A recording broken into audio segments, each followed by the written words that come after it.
जब यहाँ से मूर्तियाँ आ रही थी और आते आते जब हाथी घोड़ा जो रथ थे वो अचानक आके मुबारक मंडी में रुक गए और बैठ गए। सत्य लिखेंगे, सत्य चलेंगे।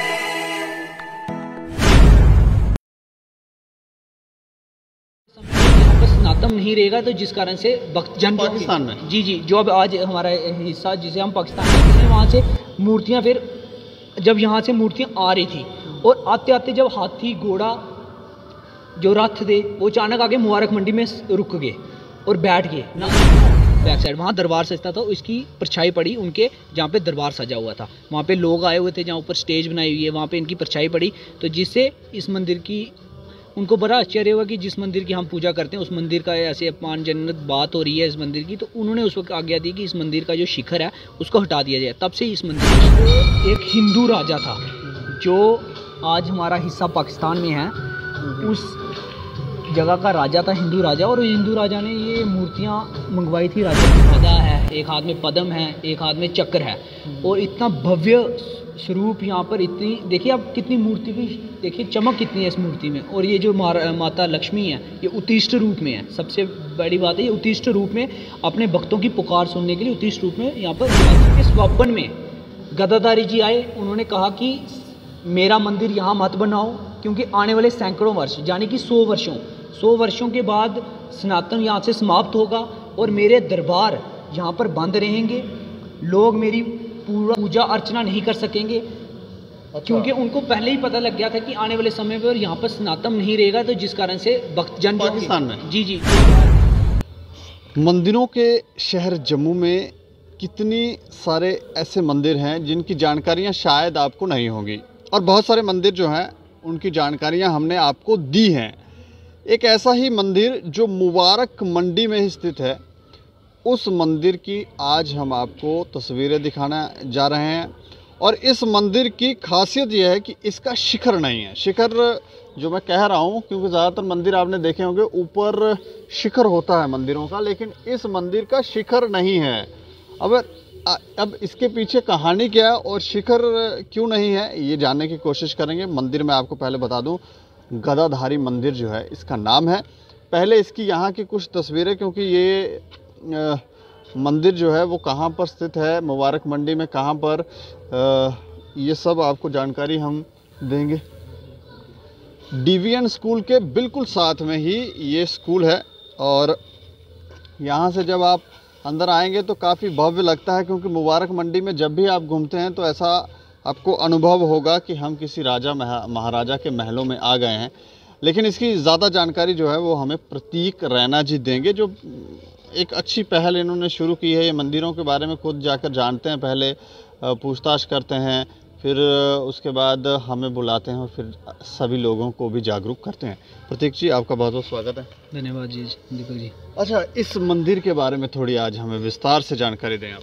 देखिए, सबसे पहले तो जो मंदिर की पहचान होती है वो उसके शिखर से होती है, और इस मंदिर का शिखर क्यों नहीं है ये आज तक हमारे जम्मू के वासियों को पता ही नहीं है। ये मुबारक मंडी के जो महल है, जो गदाधारी टेम्पल है, ये पूरे भारतवर्ष में इस मंदिर में जो मूर्तियां स्थापित है ना वो पूरे भारतवर्ष में कहीं नहीं है। जो गदाधारी की मूर्तियां यहाँ जम्मू में इस मंदिर में स्थापित है गदाधारी जी की। इस मंदिर का शिखर क्यों नहीं है, एक समय की बात है जब राजा मंडी में यहाँ पर आम सामाजिक लोगों के लिए दरबार सजते थे। जब दरबार में यहाँ पर सामाजिक लोग बैठते थे उस समय इस मंदिर की जो परछाई थी वो परछाई महाराजा प्रताप सिंह जी के पैरों पे पड़ी थी। तब उनको बड़ा आश्चर्य हुआ कि जिस मंदिर की हम पूजा करते हैं उस मंदिर का शिखर हमारे पैरों में है।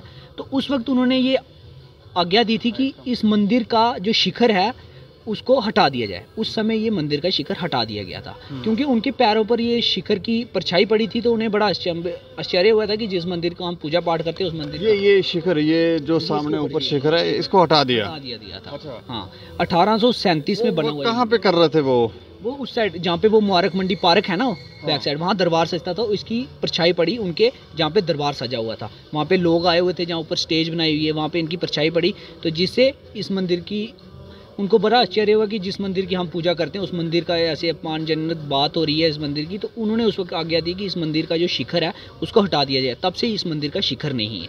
ये पहला एक ऐसा मंदिर मैं देख रहा हूँ जिस मंदिर का शिखर नहीं है, क्योंकि ज़्यादातर जो भी मंदिर हैं सबका मंदिर का आप देखो घुमट की तरह बनाया होता है, डिज़ाइन दूर से पहचान हो जाती है कि मंदिर है। लेकिन एक अलग ही चीज़ जो जम्मू में यहाँ पर स्थापित है वो गदाधारी मंदिर है। और पूरे भारतवर्ष में ये कह सकता हूँ कि इस मंदिर की जैसी प्रतिमा अंदर मूर्तियाँ स्थापित हैं वो पूरे भारतवर्ष में कहीं नहीं। गदाधारी भगवान विष्णु जी का अवतार थे। जी जी, गदाधारी जी वो भगवान विष्णु जी का अवतार हैं। हम अंदर चल के देख सकते हैं साथ में? बिल्कुल, आइए। हाँ, बताएं। देखिए, ये मंदिर 1837 में बनवाया गया है। महाराजा गुलाब सिंह के समय का ये मंदिर है, जिसे महाराजा गुलाब सिंह के जो पुत्र थे रणजीत सिंह द्वारा यहाँ पर 5 वर्ष की आयु में यहाँ पर स्थापित करवाया गया इन मूर्तियों को। और इस मंदिर को क्यों यहाँ स्थापित किया गया, इसकी बहुत बड़ी एक कहानी है, इसके पीछे रहस्य है। अच्छा जी, क्या कहानी है? थोड़ा सा रहस्य वो हमारे लोगों को भी पता चल जाए। देखिए, सबसे पहले तो इस मंदिर की कहानी ये है कि इस मंदिर में एक समय की बात थी जब एक हिंदू राजा था जो आज हमारा हिस्सा पाकिस्तान में है। उस जगह का राजा था हिंदू राजा, और हिंदू राजा ने ये मूर्तियाँ मंगवाई थी राजस्थान से, ऑर्डर दिया था। हाँ, ये मूर्तियाँ, और ये इतनी भव्य मूर्ति हैं, पूरे भारतवर्ष में ऐसी भव्य मूर्ति कहीं नहीं है। चलो, तो ये मंदिर की जो मूर्तियाँ ये महाराजा जी के जो पुत्र 5 वर्ष की आयु में उनसे स्थापित करवाई गई थी। महाराजा गुलाब सिंह के पुत्र थे रणजीत सिंह जी, उनके देखिए इनके रणवीर सिंह जी के इनके पैर के नीचे भी लिखा हुआ है नाम। अच्छा, हाँ, देखिए लिखा हुआ है जहाँ स्थापित कराया। और इनकी देखिए आप, एक हाथ में इनके शंख है, एक हाथ में गदा है, एक हाथ में पद्म है, एक हाथ में चक्र है। और इतना भव्य स्वरूप यहाँ पर, इतनी देखिए आप कितनी मूर्ति की देखिए चमक कितनी है इस मूर्ति में। और ये जो माता लक्ष्मी है ये उत्तिष्ट रूप में है। सबसे बड़ी बात है ये उत्तिष्ट रूप में अपने भक्तों की पुकार सुनने के लिए उत्तिष्ट रूप में यहाँ पर विराजित है। और इनकी जो सवारी है ये गरुड़, इनके चरणों में भी है, आप देख सकते हो।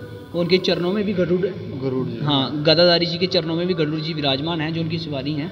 हाँ, ये गरुड़ जी हैं, विराजित हैं इनके चरणों में। और ये मूर्तियाँ इतनी भव्य रूप में सिर्फ जम्मू में यहाँ पर है स्थापित है। और इस मंदिर की क्या कहानी है मैं आपको बताना चाहूँगा कि जो हिंदू राजा थे जो आज हमारा हिस्सा पाकिस्तान में है, वो राजा जी ने मूर्तियाँ ऑर्डर की थी राजस्थान से। लेकिन उनके स्वप्न में गदाधारी जी आए, उन्होंने कहा कि मेरा मंदिर यहाँ मत बनाओ, क्योंकि आने वाले सैकड़ों वर्ष यानी कि 100 वर्षों के बाद सनातन यहाँ से समाप्त होगा और मेरे दरबार यहाँ पर बंद रहेंगे, लोग मेरी पूजा अर्चना नहीं कर सकेंगे। अच्छा। क्योंकि उनको पहले ही पता लग गया था कि आने वाले समय पर यहाँ पर सनातन नहीं रहेगा, तो जिस कारण से भक्तजन पाकिस्तान में जी जो अब आज हमारा हिस्सा जिसे हम पाकिस्तान कहते हैं, वहाँ पर वो राजा थे। तब उन्होंने राजा जी ने वहाँ से मूर्तियाँ, फिर जब यहाँ से मूर्तियाँ आ रही थी और आते आते जब हाथी घोड़ा जो रथ थे वो अचानक आगे मुबारक मंडी में रुक गए और बैठ गए ना। लेके कहाँ जा रहे थे? ये वहाँ ही जा रहे थे ना।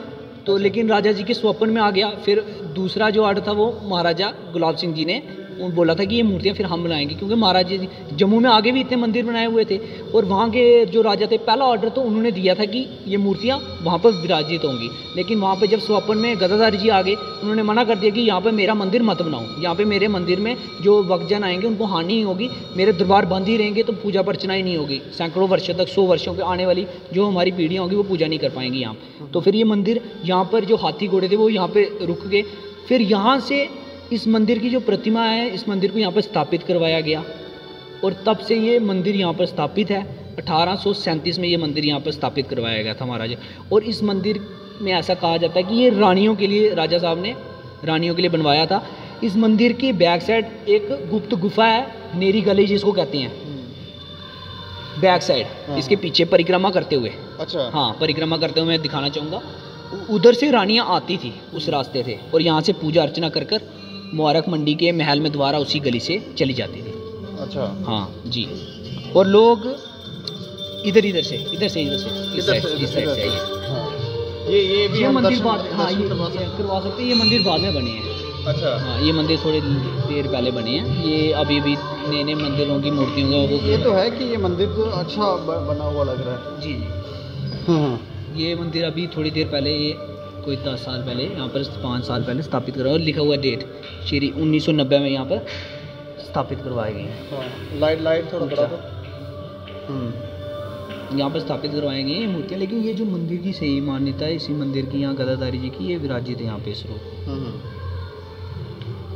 अच्छा, हाँ, वो नेरी गली पीछे है, मतलब इस तरफ है। जी जी जी, ठीक है। हाँ, जहाँ से रानियाँ आती थी, जिस गुप्त रास्ते से, जिसको गुप्त रास्ता भी बोलते हैं, वो राजा मंडी से लगता था और वहाँ से रानियाँ आती थी और इसी रास्ते से पूजा करके, क्योंकि रानियाँ जब आती थी तो उस वक्त जमावड़े लग जाते थे यहाँ पे लोगों को देखने के लिए।